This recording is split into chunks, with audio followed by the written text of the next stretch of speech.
right now, I guess, about protests that have been peaceful to date, and we certainly continue to encourage that outside of judges' homes, and that's the president's position. But the Wow, it's the president's position.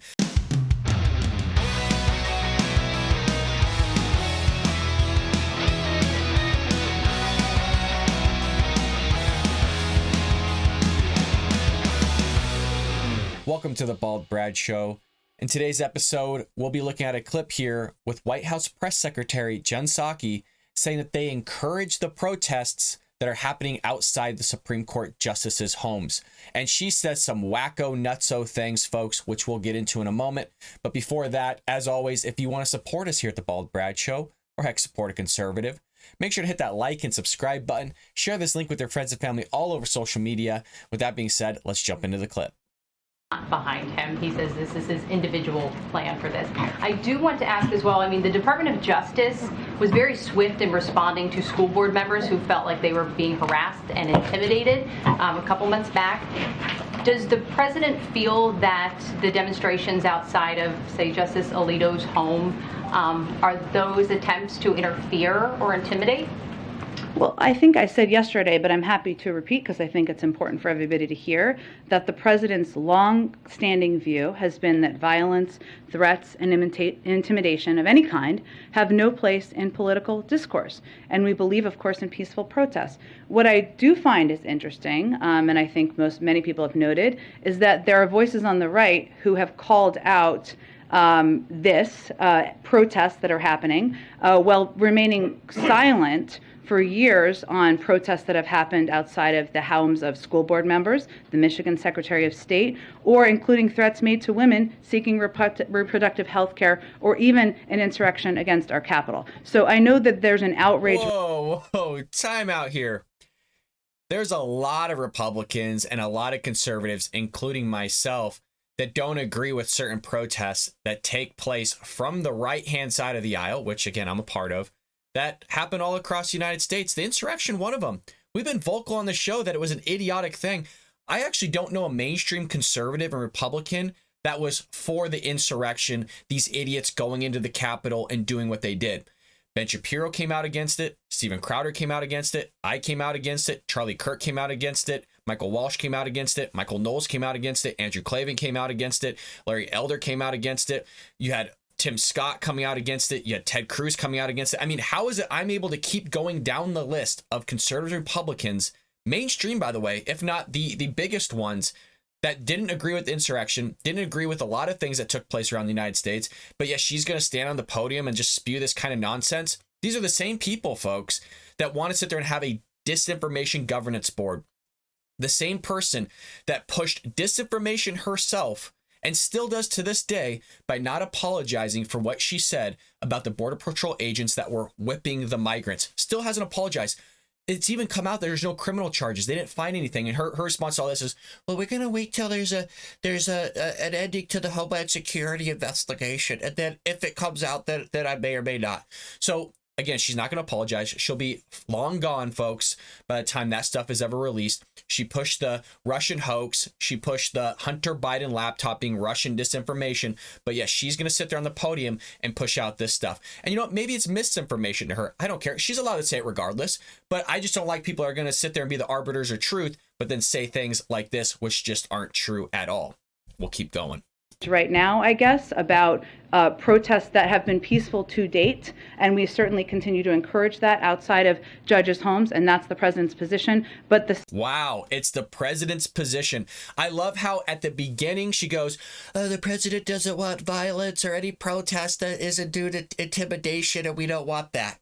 Which, folks, if you have a mob outside of your house chanting, screaming at you, some of them shouting death threats, like, do you think, one, it's peaceful, and two, the main point is, wouldn't you be a little bit intimidated? I mean, folks, some of us get intimidated when the mailman knocks on our door, let alone when you have a mob of psychos outside your house screaming and yelling. If this was so peaceful, if it was not intimidating, why have the police out front of the house?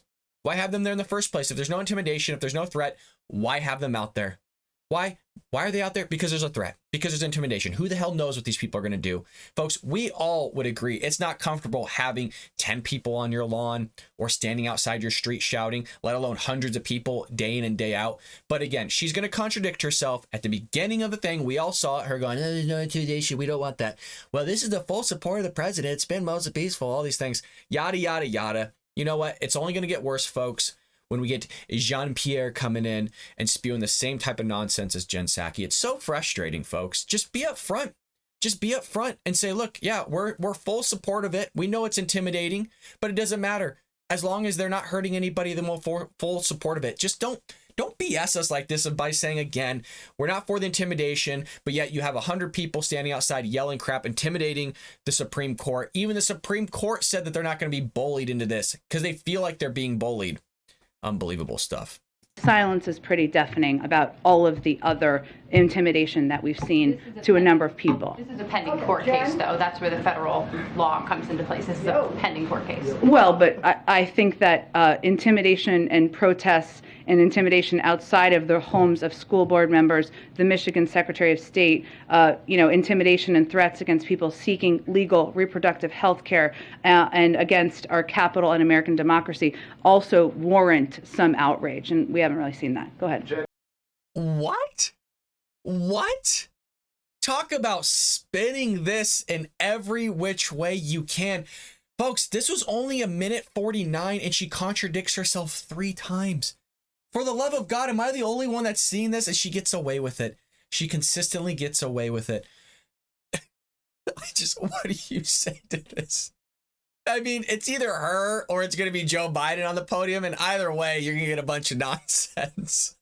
But there you have it, folks. The White House is in support of protesters standing outside of somebody's house, like Samuel Alito, and shouting, raging, saying a bunch of nonsense, intimidating them, fear-mongering them. Again, I can't emphasize enough. The Supreme Court even came out and said, we're not going to be bullied into this. Why would they use that term if they weren't being bullied in the first place? That's exactly what's taking place by the left. That's exactly what's taking place by the Democratic Party, is that you have an overturning of Roe v. Wade, which just take things back to the states, which is what they're supposed to be. You'll still be allowed your abortions, you crazy psycho leftists. You'll still be allowed to kill babies. You'll still allowed to be killed human beings in some states, but that, they have to lose their crap over killing somebody. I mean, just think about that for a moment. People are getting outraged because they're not able to kill somebody. I mean, this is where we're at in 2022. This is some barbaric stuff, folks. And again, history is going to look back on this, and, Americans will look back on us, say, what the hell were we doing in the past? Yanking babies out, chopping them up in the womb, sucking them out with a vacuum, throwing them in the garbage.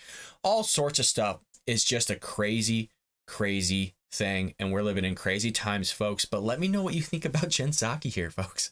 Look, we're about to lose her in a week and a half. I mean, we're running out of content that we get to do with her here, unless we get a bunch of stuff from MSNBC, which, hey, maybe we will.